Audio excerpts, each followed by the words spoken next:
Sir వాస్తవానికి మీ దగ్గర meeting పెట్టడానికి కారణం ఏంటంటే టౌన్ లో ఒకసారి ప్రతిరోజు కానీ రోజు మార్చి రోజు కానీ 3 రోజులకు ఒకసారి కానీ సాయంత్రం పూట కాస్త కొంత చైతన్యం కల్పించే ఉద్దేశంతో ప్రజలకు ఒకసారి మాట్లాడదాము అనే ఆలోచనతో చెప్తే సార్ నిజామాబాద్ కాలనీ పెద్దది 3 వార్డులు కలిసి ఉంటే సుమారు 10,000 మంది ఓటర్లు ఉన్నారు అని చెప్పి అనుకున్నాం. 10,000 మంది ఓటర్లు అంటే అంతమంది రాకపోయిండొచ్చు, కానీ ఒకసారి ఎందుకు ఈ కాలనీ ఎంచుకోవడం జరిగిందంటే వాస్తవానికి ఈ కాలనీ కాస్త స్లమ్ ఏరియా ఎక్కువ ఉంది, నిరక్షరాస్యత ఎక్కువ ఉంది, పనిచేసుకునే వాళ్ళు ఎక్కువ ఉన్నారు, రకరకాల అలవాట్లు ఉన్న వాళ్ళు ఉన్నారు, పిల్లలు కొంచెం ఎక్కువ బయట జులాయిగా తిరిగే వాళ్ళు మన ఏరియాలో ఉన్నారు. అన్నింటినీ దృష్టిలో పెట్టుకుని ఈ కాలనీని పెట్టుకున్నాం. ఎందుకు ఆ మాట అంటున్నానంటే మీరు వేరే కాలనీతో పోల్చుకుంటే మన కాలనీలో కొంత కంట్రోలింగ్ లేదు పిల్లల విషయంలో పెద్దలు. ఎందుకంటే పద్దలు వేసినారంటే పెద్దలు పనిచేసుకోవడానికే సరిపోతా ఉంది, వాళ్ళ మీద దృష్టి పెట్టలేకపోతున్నారు. వారు చదువుతున్నారా, కాలేజీకి వెళ్తున్నారా, లేకపోతే వేరే పని చేస్తున్నారా అని దృష్టి పెట్టలేకపోతున్నారని నేను అనుకుంటున్నాం. అంతేకాకుండా వాళ్ళు కంట్రోల్ లేకపోతే సాయంత్రం అయిపోతే ఏమైపోతుందంటే నైట్ 10:30, 11 వరకు రోడ్ల మీద తిరుగుతూ ఉన్నారు. కొంత చెడు వ్యసనాలకు లోనైతా ఉన్నారు. మీకు తెలియకుండా సిగరెట్లు, మందు, కొన్ని చోట్ల గంజాయి లాంటి దానికి అలవాటు పడిపోతూ ఉన్నారు. అది చాలా మంది బట్ కొంతవరకు తగ్గిందని అంటున్నారు గంజాయి. బహుశా అమ్మేవాళ్ళు లేకపోవడం వల్ల, తాగే వాళ్ళు అయితే ఉన్నారని విన్నాము. అమ్మేవాళ్ళు లేకపోతే తాగే వాళ్ళు కంట్రోల్లో ఉంటారు. బట్ అదే కొంత టైట్ చేస్తూ ఉన్నాం. కొంతవరకు తగ్గింది అంటున్నారు. ఎంతవరకు వాస్తవం మీరే చెప్పాలి. తర్వాత ఆ విషయాల్లో మీరు అబ్జర్వ్ చేసి వాళ్ళ చదువు విషయంలో కానీ, వాళ్ళు పనిచేసే విషయంలో కానీ, వాళ్ళ అలవాట్ల విషయంలో కానీ ఏదైనా తాగుతున్నారా, సిగరెట్ తాగుతున్నారని తల్లిదండ్రులు క్యాచ్ చేయాల్సి వస్తుంది. తండ్రి కంటే తల్లే ఎక్కువ పాత్ర. ఎందుకు ఆ మాట అంటున్నానంటే రీసెంట్ గా సార్ ఒకసారి సమాచారం ఉంది వెళ్ళండి అనేది ఒకసారి తీసుకొస్తే 3 పిల్లలు ఇంటర్మీడియట్ చదివే పిల్లలు, అమ్మ నాన్న మంచి ఎంప్లాయీస్, వాళ్ళ పిల్లల్ని పట్టుకుంటే నైట్ 7 గంటలకు వాళ్ళు వచ్చేసి గంజాయి తాగుతున్నారు. ఏంది విషయం అని చెప్పేసి అంటే వాడు 1.5 సంవత్సరం నుండి తాగుతున్నాడు. ఇంట్లో అమ్మ కూడా తెలియదు.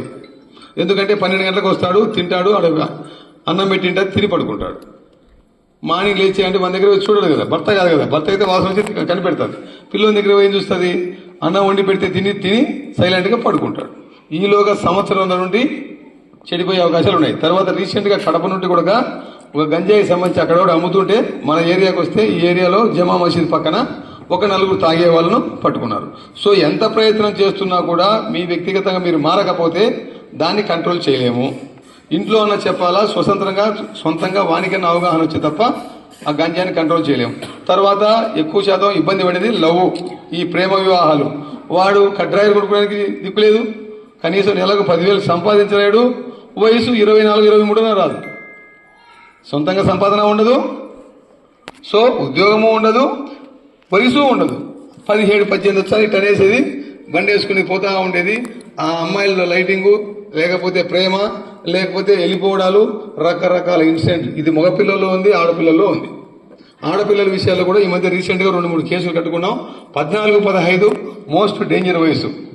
ఆ వయసులో అవతల వాడు సినిమా హీరో లెక్క కనపరచడం వాళ్ళకు. వాడు ఏం చేసినా కరెక్టే, అమ్మ నాన్న ఏం చెప్పినా వినరు. అరిచి గీపెట్టిన చివరికి అల్టిమేట్ గా 18 సంవత్సరాల లోపు ఏదైనా సమస్య వస్తే ఆ బాధ పోలీసు వాళ్ళకు, అమ్మ నాన్నలకు చాలా వర్ణాతీతం. దానికోసం కేసులు కట్టుకోవాలా, పోక్సో కేసులు కట్టుకోవాలా, రేప్ కేసులు కట్టుకోవాలా, ఆ పాపను కౌన్సిలింగ్ చేయాలా, చాలా తిప్పలు ఉంటుంది. ఇదంతా ఎక్కడ లోపం అంటే తల్లిదండ్రుల దగ్గర లోపం. వాళ్ళు సూపర్వైజ్ చేయకుండా, వాళ్ళు పట్టించుకోకపోతే ఆ అమ్మాయి సెల్ ఫోన్లో ఏం చేస్తుంది, వాట్సాప్లో ఎవరితో చాట్ చేస్తుంది, ఎవరితో మాట్లాడుతుందని వాళ్ళు గమనించకపోవడమే ప్రధాన సమస్య. మరి అది నిజం, అది ఎవరిని అడిగినా మీరేమన్నా ఆ అమ్మాయి ఎవరితో చనువుగా మాట్లాడుతుందా అంటే మాకు తెలియదు సార్. కరెక్టే, వాళ్ళు తప్పేం లేదు వాళ్ళు చెప్పేదంటే. ఎందుకంటే వాళ్ళు 14 వేసినట్టు బతికేదే కష్టం, వాళ్ళు కష్టపడి సంపాదించేదే కష్టం, పిల్లలు పోషించేదే కష్టం. అలాంటి పరిస్థితుల్లో పిల్లలను గమనించకపోతే వాళ్ళు ఇష్టానుసారం అయిపోయి రాత్రి దుప్పటి కప్పేసి సెల్ ఫోన్లో చాటింగ్, వీడియో కాల్, ఏమేమో వ్యవహారాలు, చివరకు ఒకరోజు లేచిపోతారు. పోయిన తర్వాత తిప్పలు పడి పోలీస్ స్టేషన్కి వచ్చి పరిగెత్తుకొని వచ్చేస్తే కింద మీద. రీసెంట్ గా గజ్జలరెడ్డిపల్లిలో ఒక 4 రోజులప్పుడు ఒక అమ్మాయి వెళ్ళిపోతే కింద మీద పట్టుకొచ్చాం. అంత మునుపు ఇంకోటి నా ఎన్జిఓ కాలనీ, అంత ముందు ఇంకోటి, ఏదో కూడా జరుగుతూనే ఉంటాయి పోలీస్ స్టేషన్లో. రోజు నిత్య కళ్యాణం, పశ్చాత్తవర్ణం, రోజు 2 కంప్లైంట్ వచ్చాయి మన నిజామాబాద్ కాలనీ గుంటి కూడా. ఈ సందు ఆ సందు ఈ సందు 14, 15, 16 అట్లా కదా, అంతేనా? 13, 14, 15 ఏదో ఒకటి వచ్చాయి. ఈ పెద్ద మనిషి పోలీస్ స్టేషన్ పోకుండా చూడకుండా ఉండరు తప్ప. ఆయన వచ్చాడు, ఈయన వచ్చాడు, ఈయన ఎవడోడు ఖచ్చితంగా కనపచ్చానే ఉంటారు. ఏమంటే ఏదో భార్య భర్త సార్, మొగుడు కొట్లాడు సార్, మందు తాగినాడు సార్, లేకపోతే పిల్లల సమస్య సార్ ఏదో ఒకటితో ఈ బాబు ఎవరెవరు 5-6 మంది ఖచ్చితంగా టచ్ చేస్తూ ఉంటాం. ఎందుకంటే మన లొకాట్లో చైతన్యం లేకపోవడం, చదువు తక్కువ కాకపోవడం, ఆదాయాలు తక్కువగా ఉండడం, అన్ని రకాల కారణాలు ఉన్నాయి. ఇవన్నీ ఒకసారి మాట్లాడేదానికి మన సార్ వచ్చారు. ఒకసారి సార్ కూడా ఒక్కసారి చెప్తారు అన్ని విషయాలు. కొంచెం దాన్ని గమనించి కొంతవరకు మనం మార్పు వచ్చే బాగుంటుంది ఆలోచన. ఇప్పుడు మన సార్ని మాట్లాడదాం.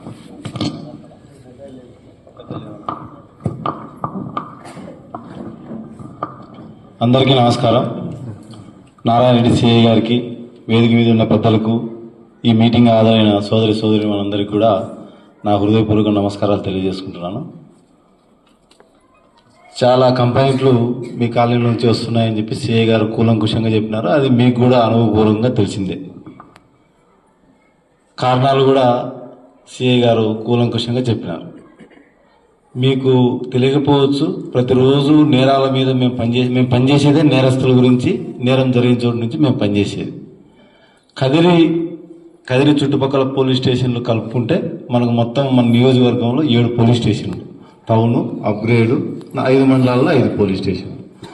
ప్రతిరోజు 2 లేక 3 మహిళలు, అంటే పెళ్ళైన వాళ్ళు కానీ, కొంతమంది పెళ్లి కాకుండా ఉండేవాళ్ళు కానీ, స్కూల్ పిల్లలు కానీ, మహిళలు ఇళ్ల నుంచి పోవడం జరుగుతూనే ఉంది.